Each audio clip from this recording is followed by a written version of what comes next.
What is up, Bills Mafia? Welcome in to the Friday episode of Shout at Buffalo Bills Football Podcast. He is Ryan Talbot. I am Matt Parrino, and we promised you one more episode this week because we had a lot going on Wednesday, and we had a lot to get into. We had a special guest. We were going to take some fan questions. We didn't get to all of those. So in today's episode, we are going to open it up to everybody watching and all of our insiders who already sent in some questions here today. Hi to Kate in the comments, one of our insiders, perfect timing.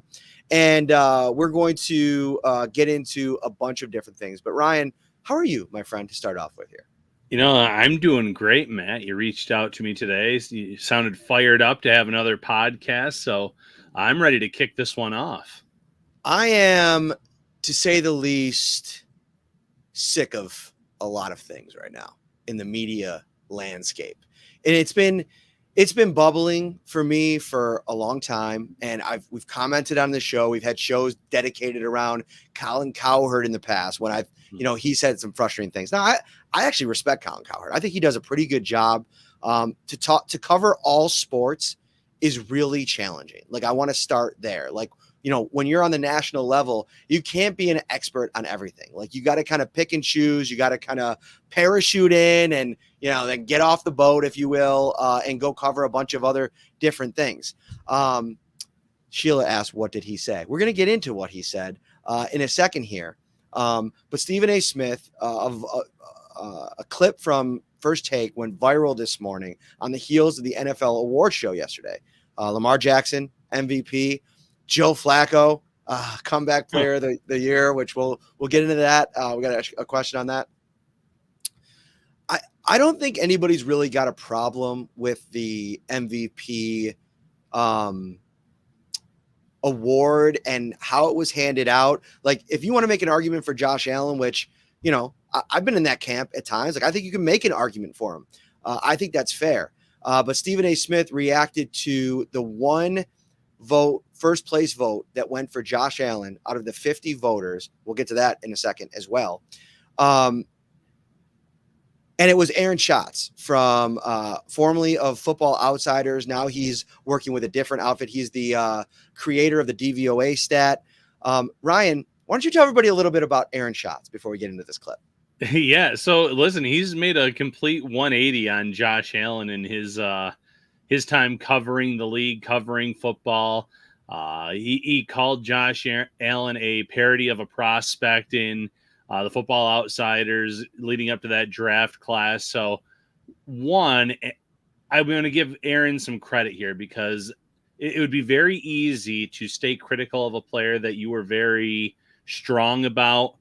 You could point to the turnovers. You could do certain things to try to prove your point. But he has come around and he has pretty much said, I was wrong about Josh Allen in terms of what I was expecting, the way that he's been coached, the way that he's been coached up in general, and the way he's played is completely different than what his expectations were. So I want to give him kudos for that because early on, he did not think very highly of that pick for the Bills. Right. So that's setting the stage of who Aaron Schatz is, what the history has been. And he was the one voter that voted for Josh Allen for MVP. And here's the crazy thing about it. He wrote a 2,000-word essay on why he did a few weeks ago. We featured it on the show. We talked about it, and he made a lot of great points. Before we go any further, let me show you this clip from First Take today.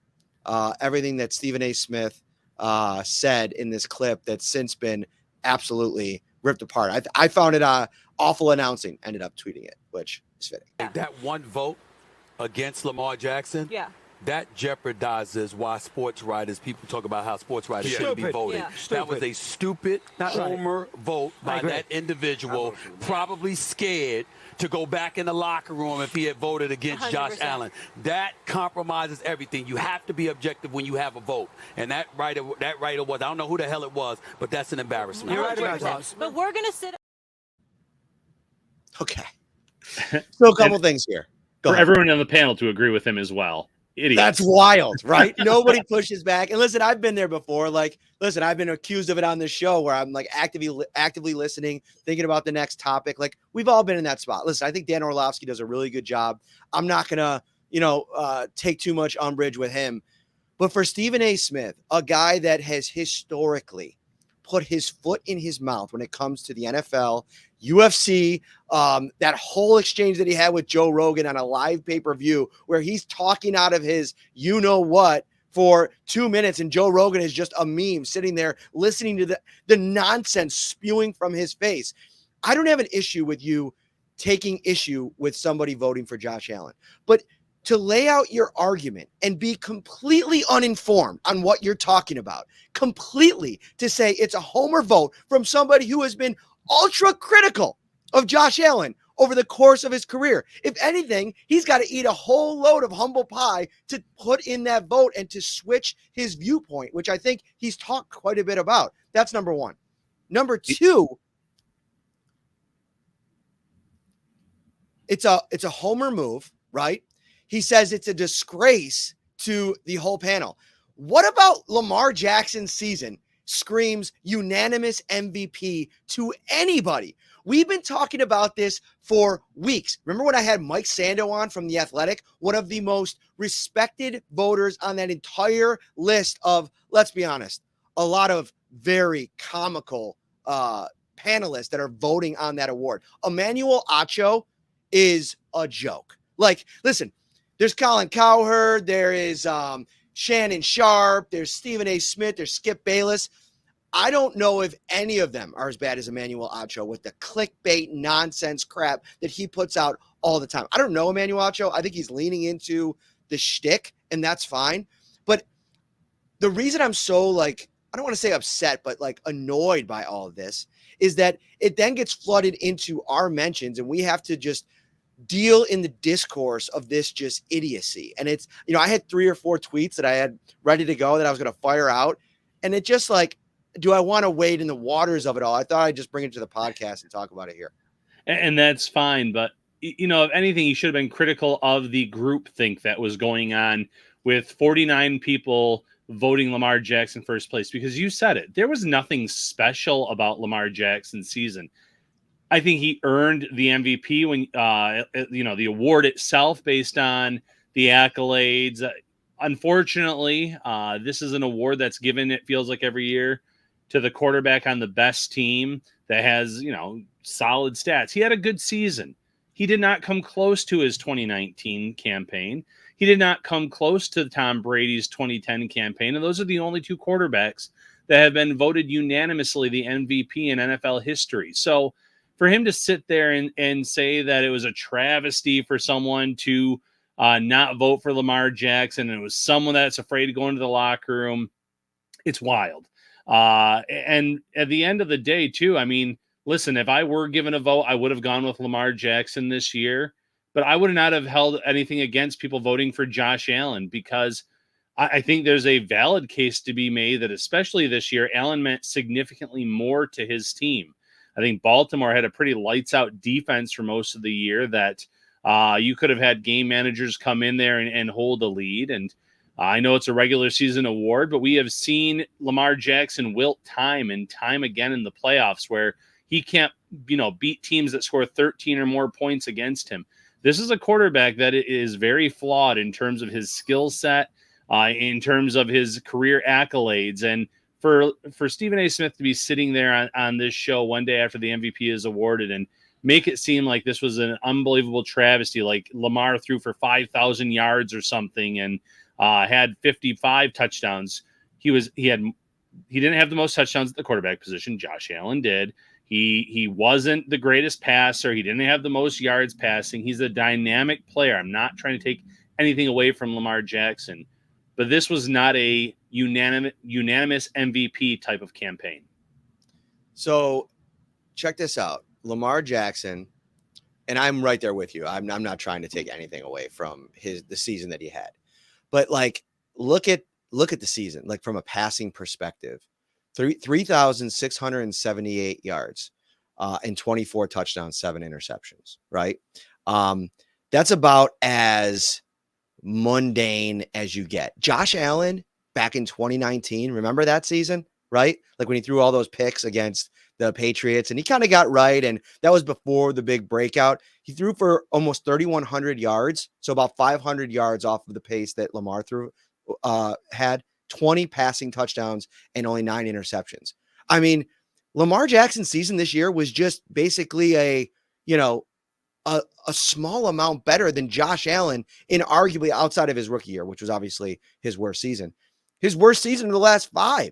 And yeah. I saw an argument being made that if you were to flip the stats for Josh Allen and Lamar Jackson still would have won MVP, right? Because of the fact that it feels like it goes to the quarterback on the team with the most wins, right? Now, I think Josh Allen should have been penalized for, a couple of clunkers in the middle of the season. The fact that their team was sitting there at 6-6, that's all fair game. And Mike Sando, he ultimately landed on Lamar Jackson, but, was kind of teetering on the idea of Josh Allen. And I think in the end, whether it was turnovers or some of the inconsistent play, he just didn't get there. And that's fine. It's not about that. I don't have any issue with Lamar Jackson being the MVP. He was great this year for his team. He did what he needed to do. He got them to the number 1 seed and within a game of the Super Bowl. Because when you get that number 1 seed, you get that easier matchup in the second round, right? You get to play the 4 seed or potentially the 5 seed if there's an upset. And I feel like it gives you an easier path. That's why so many teams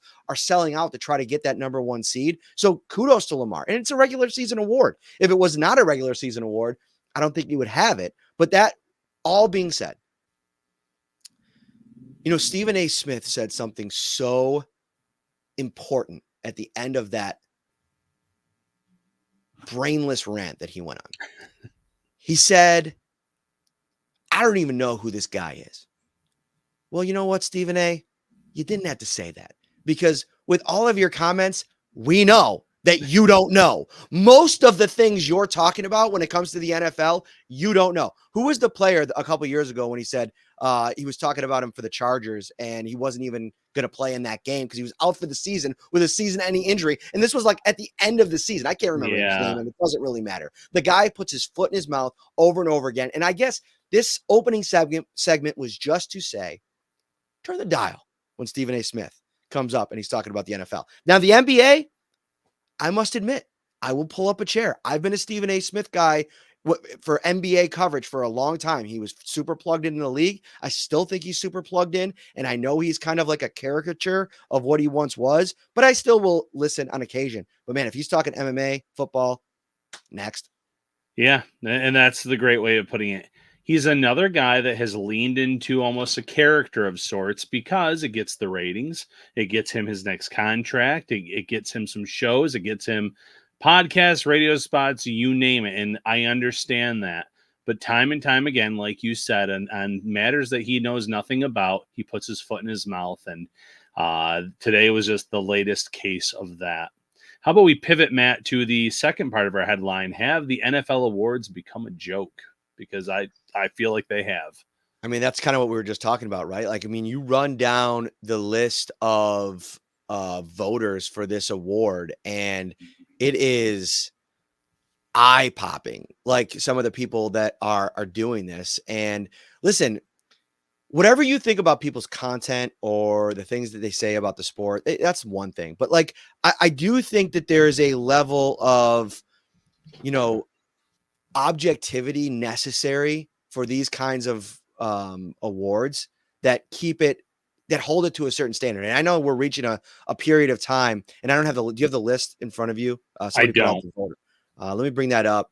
Because I do want to kind of go into some of who are these. Yeah. While you're going into that, I'm just going to rant a little bit about some of the awards from last night.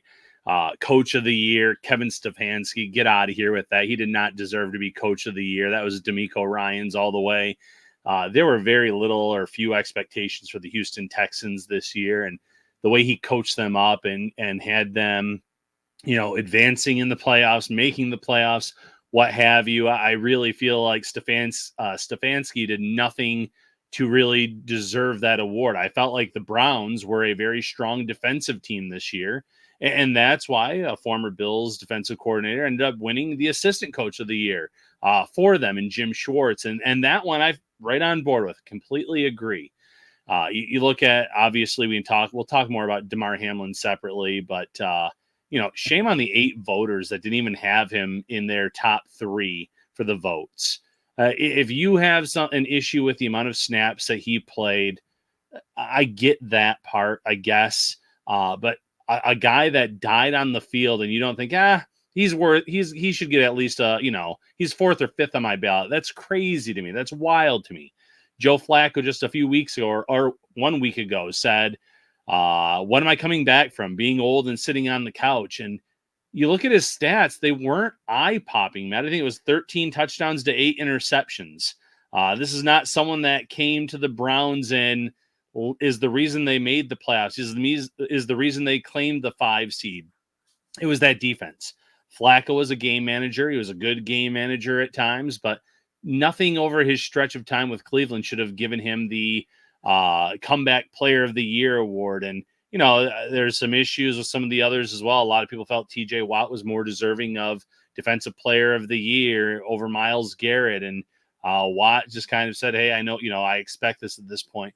There were so many different ballots cast that, maybe they need to go away from the national media talking heads having these votes and spreading them out over beat reporters for teams and figuring out a better system, because this just isn't it. Because like you said, these people that are these national talk show hosts, they'll fall in line with the group think because they're not watching all the games. They don't catch every Bills game. They don't catch every Ravens game, et cetera, et cetera.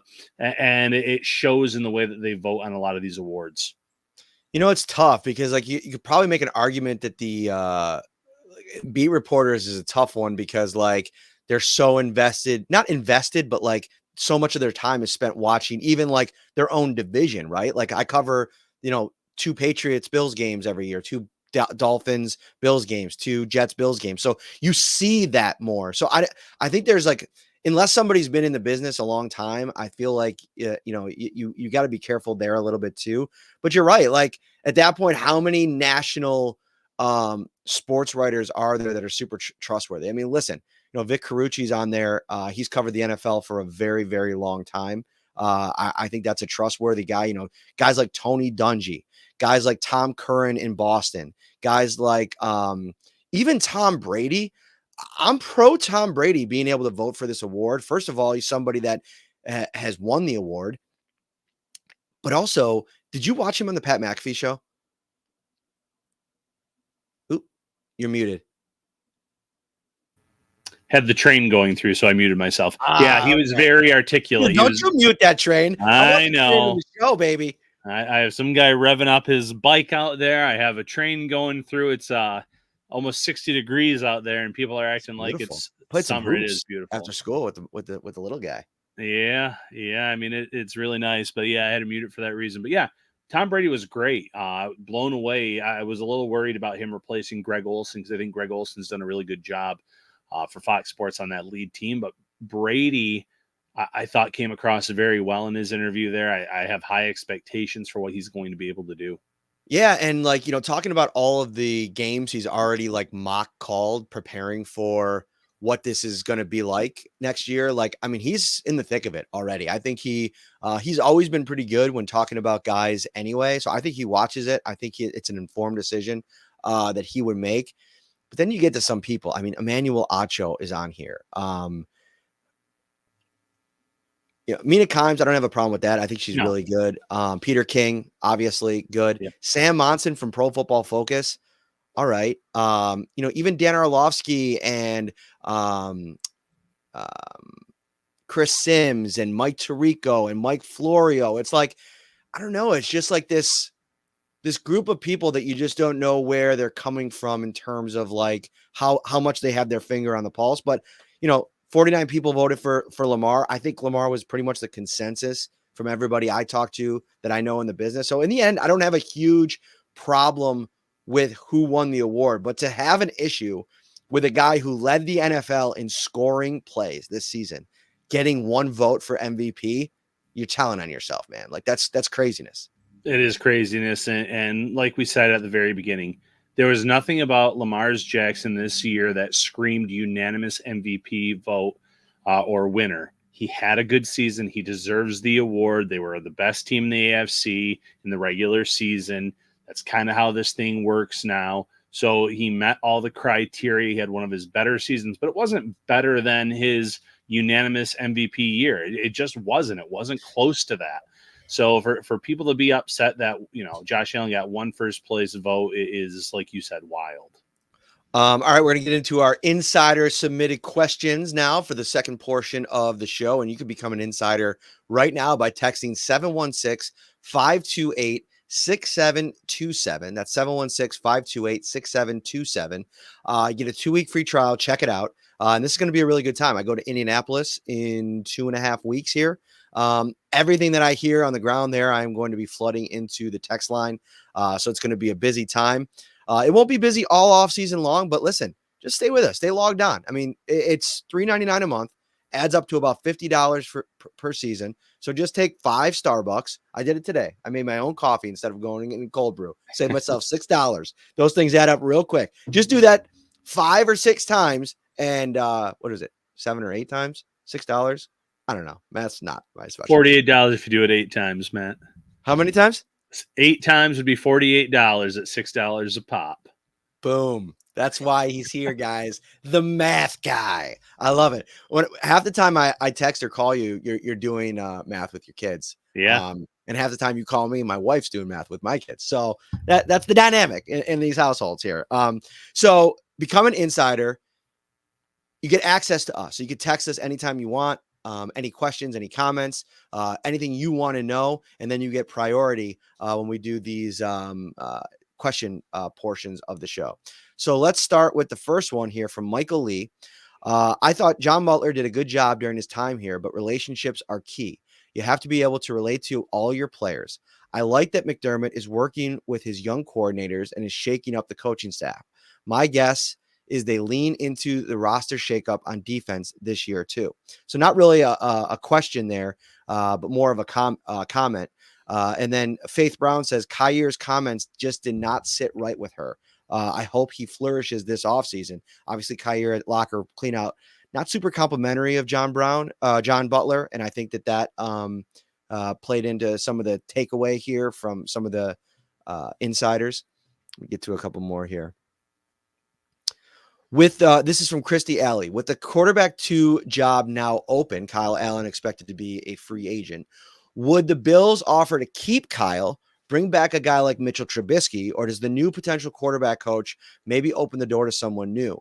Also, is Christian Benford is a favorite of hers? Do you see him being given a bigger role? All right, Ryan, why don't you start us off there? Yeah, so let's start with John Butler first of all. Relationships are important, and it certainly seems like there was a strained relationship between he and Kyrie Elam based on Elam's comments. However, to Butler's credit, I think just about every other cornerback safety that's been through Buffalo during his time and during his holding a position in Buffalo would probably rave about him. This secondary has been a strength of the team year in and year out. Whether you're talking about the safeties and Hyde and Poyer, whether you're talking about the corners. We talked on Wednesday about how he got a lot out of players for that cornerback 2 spot between guys like Levi Wallace and Kevin Johnson and obviously more as of late Dane Jackson playing a big role there, but also developing players like Christian Benford and bringing them along. So there's a lot there. But yeah, this gives Kyrie Elam a new lease on life, so to speak, in Buffalo. It gives him a legit chance. But to the second question about Christian Benford there, or the last question, I think that he is in line for a bigger role as long as he can stay healthy. That's the caveat to all of this. He was banged up a lot this year. He has to be able to stay healthy, but his game has developed by leaps and bounds. When he was out there on the field, he looked the part of a CB2 for this team, made some really good plays, read the quarterbacks, made some interceptions, jumped some routes, pass breakups, etc. So I thought he did a really good job there, and I feel like I'm missing one other part of one of the questions. So the quarterbacks. Quarterbacks, yeah.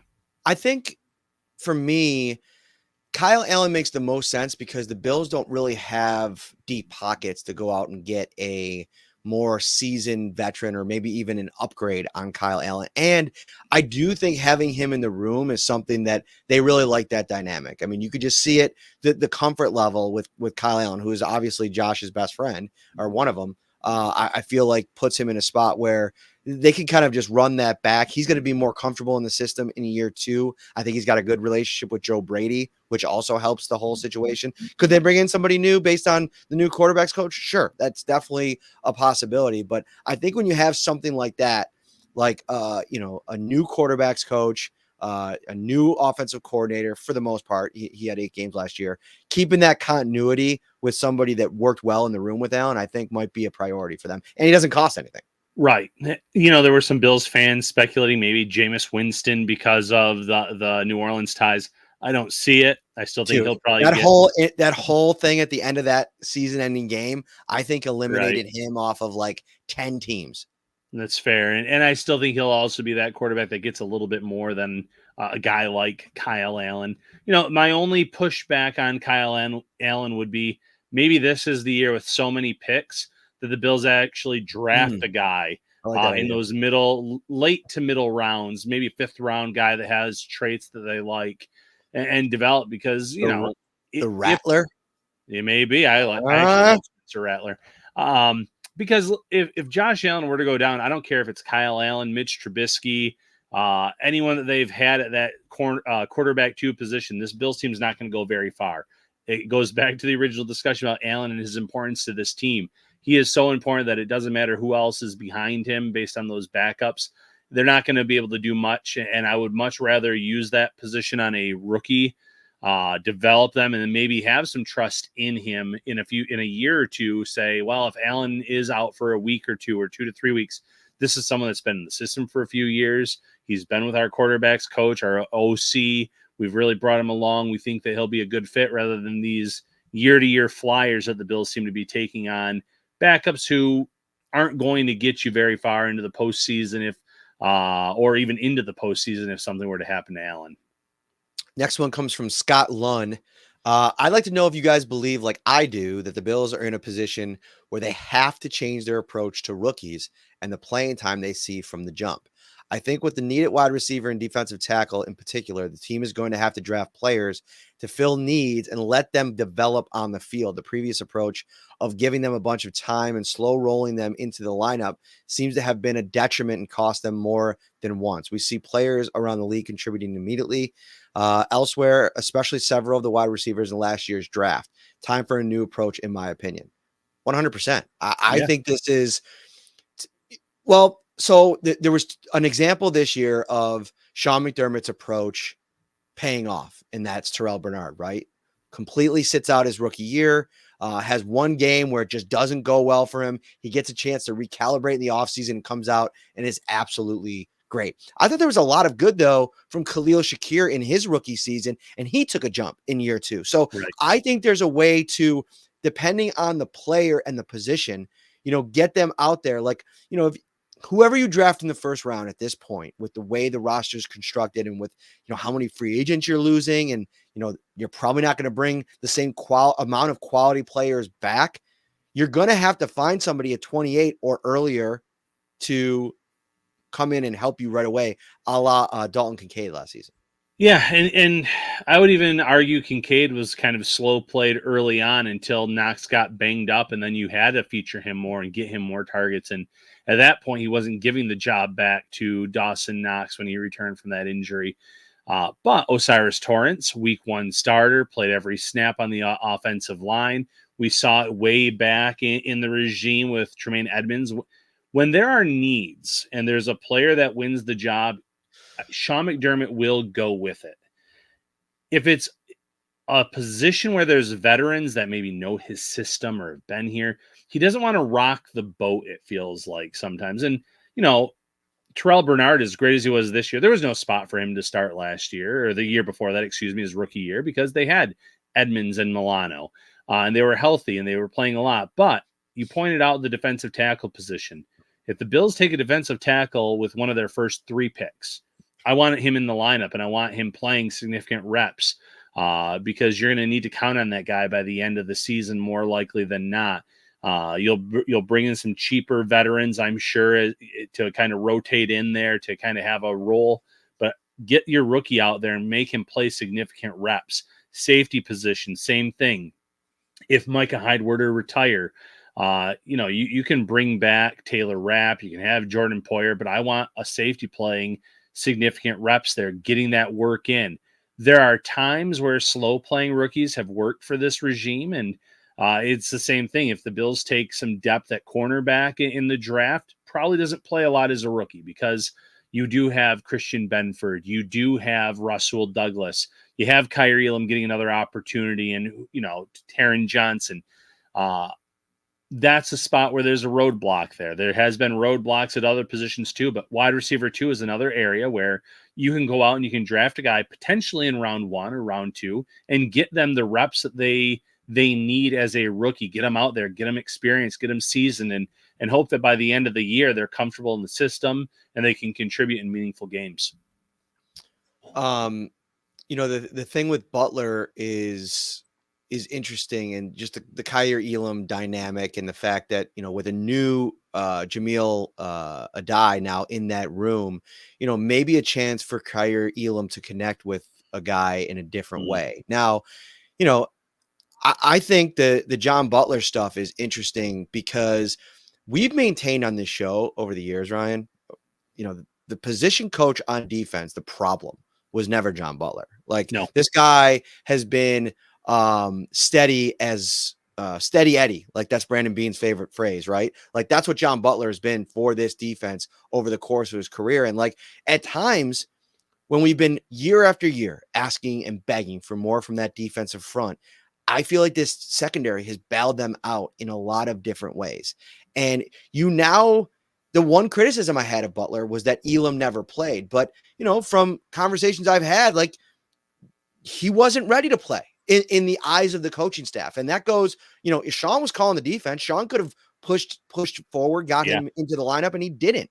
And so I still think that the biggest addition by subtraction this offseason is Eric Washington. I think that he's somebody at the way the season ended. We did it on that post-game episode of Shout after the Chiefs game. I said, he's got to be on the hot seat. He's got to be moved on. They're not developing players. Here's another thing. You mentioned a defensive tackle's got to play from the jump.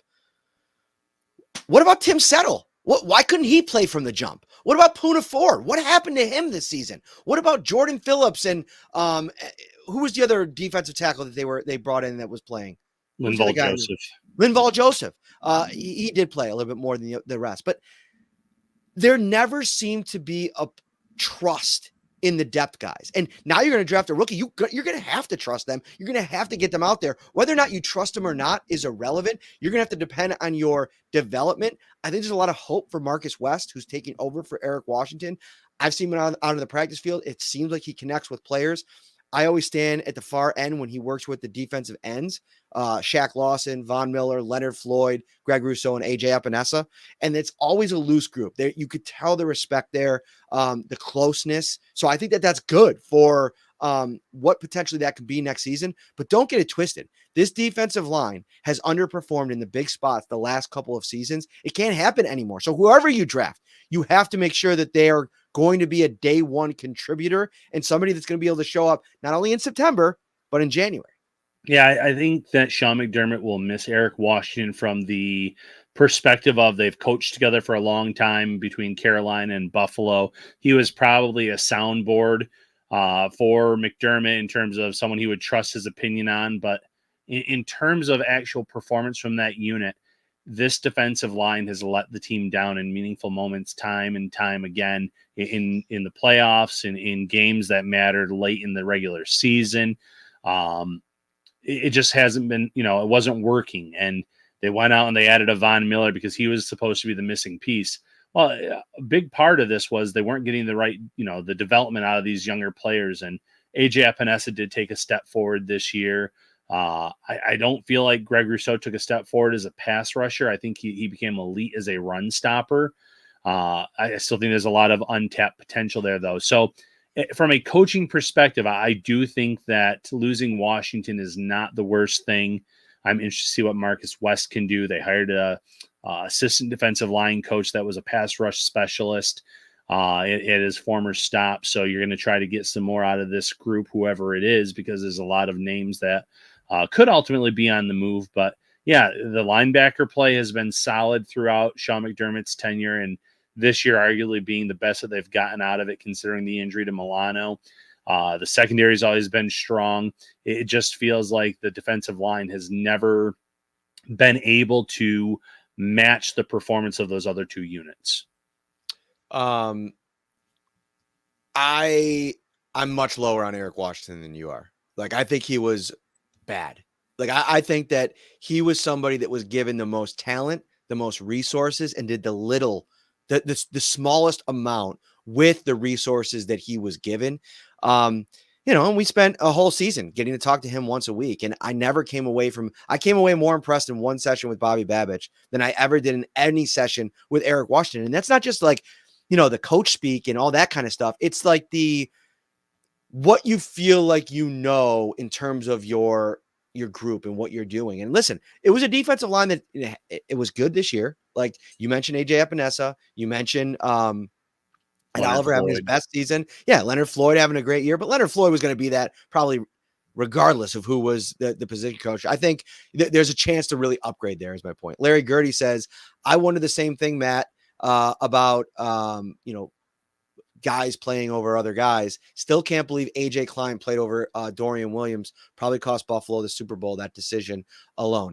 I don't want to get too far into that because that was a very hotly contested issue on social media after the Chiefs game. But I do think that that's an area of potential growth for Sean McDermott. Like, listen, if you're worried about the worst, you're not going to be able to see the best, right? And I think AJ Klein, there was a limit at what he was going to provide you against that Chiefs offense. And was there a floor that was probably lower with Dorian Williams with the potential mistakes? Probably.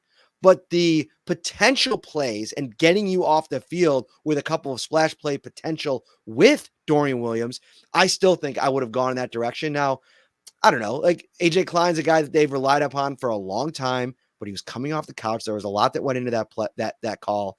I didn't love it at the time. I still don't love it weeks later, but it's also like it's on Dorian Williams a little bit too to create that trust. And maybe he just didn't do enough. Our good buddy Matt over there, scared money don't make money. I love that line.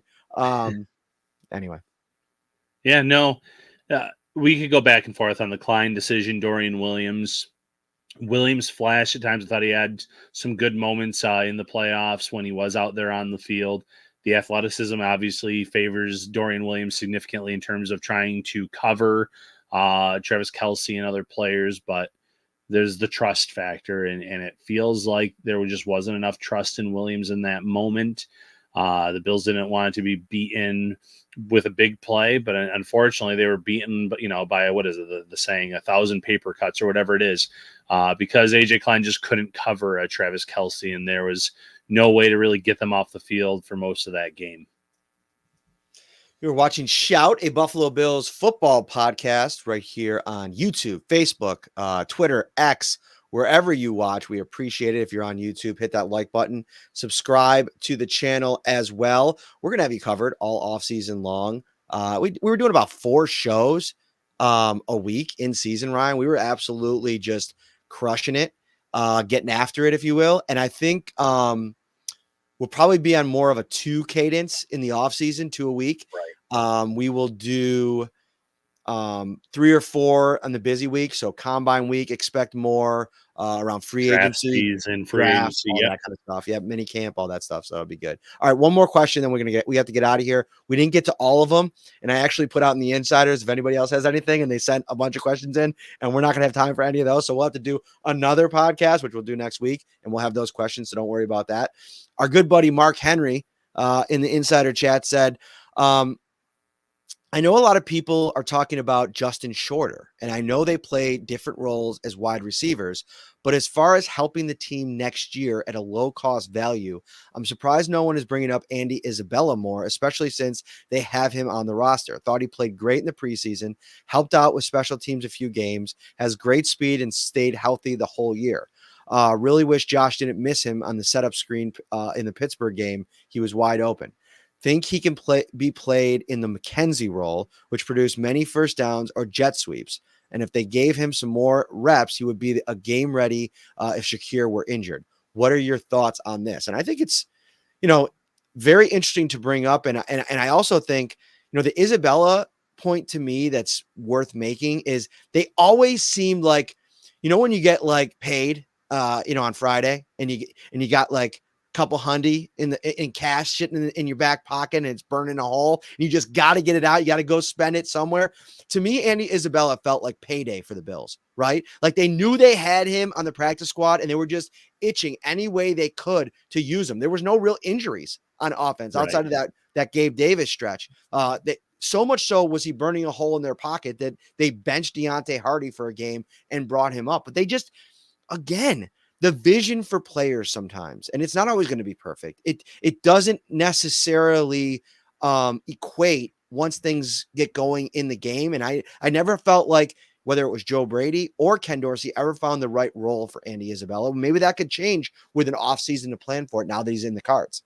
Yeah, you have him under that future reserve deal, and he's going to be back in the summer, having the opportunity to make that roster, going from the 90-man roster down to 53. He knows, I can't say he knows the system because I'm sure that Joe Brady is going to be changing quite a bit to this offense, but he has familiarity with Joe Brady, and Joe Brady probably knows some good ways to utilize him and his talent. So I do think there's a case to be made for him being that final wide receiver on this team, kind of like what the Jake Kumaro role was a few years ago, a special teams guy, a guy that can add something. Kumaro wasn't much in terms of the wide receiver role, but he could block.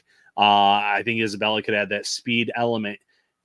I also think there are younger guys here that I'm really intrigued by. Tyrell Shavers is one. He was a UDFA, and he's still kind of sticking around. Maybe he can compete for a role next year. And obviously Justin Shorter, he looks the part. He did not look like a rookie in terms of his physical build and his appearance at training camp and after the Bills drafted him. He's a very raw prospect, though, and the Bills, there's something that they liked about him. If he can develop, yes, he can also have a role in the back end here. The key for the Bills is finding someone that they can trust as that wide receiver 2 role, but then continue to develop these younger players on the back end. Yeah, I like keeping Andy Isabella around, but I also think that you can get a version of that player in the draft, UDFA, like you kind of alluded to there. There's so many different paths that you could take to kind of figure this thing out. And I think that depending on how things go this offseason, you could be looking at a really intense position battle at wide receiver next year, because I think they're going to have to just throw a lot of darts and figure out a way to bring the best, compilation of 5 receivers to the mix for Josh Allen in 2024. All right, that's going to do it, Ryan. I told you 30 minutes. We went 43 as usual. I lied. Final thought. I'll give it to you, my friend. Yeah, final thought, Bills Mafia. It seems like a slow time of year, but don't be fooled. We're going to have you covered at least 2 pods per week, and then we're going to be dropping a lot of information in the Shout Insider text group. Matt already mentioned the Combine. When I hear, or when one of us hear about top 30 visits, Zoom meetings, things like that, it'll go to the insiders first. So join us in the Shout Insiders. We will have you covered all year long. Indeed. We got Wingnuts coming up in March. We did our February show. We'll be back there. So just start, kind of peeking around those first couple weeks of March. I'll be in Disney World after the Combine. So it'll probably be the second or third week of March where we do our next Shout Live at Wingnuts, which, by the way, I was there the other night, Ryan. They're now the official Cleveland Cavaliers backers bar. They had this little Pop-A-Shot contest, which was super cool. I went there and I think I put up 52. Of course, John Scott came out, huge Cleveland Cavs fan. He won it with 102, doubled my score. Damn it, you want a Cleveland Cavaliers jersey, actually. Like, he's a huge Cavs fan, so super awesome. So we're gonna be putting that together. If you're in drivable range, or hey, if you want to fly in, party with us, let's go. Like, let's make it a weekend. March could be okay weather. We'll see. But we'll have it every month over at Wingnuts, 1402 Millersport Highway. Ryan Talbot, I'm Matt Parrino. See you guys next week. Enjoy the Super Bowl, or at least try to.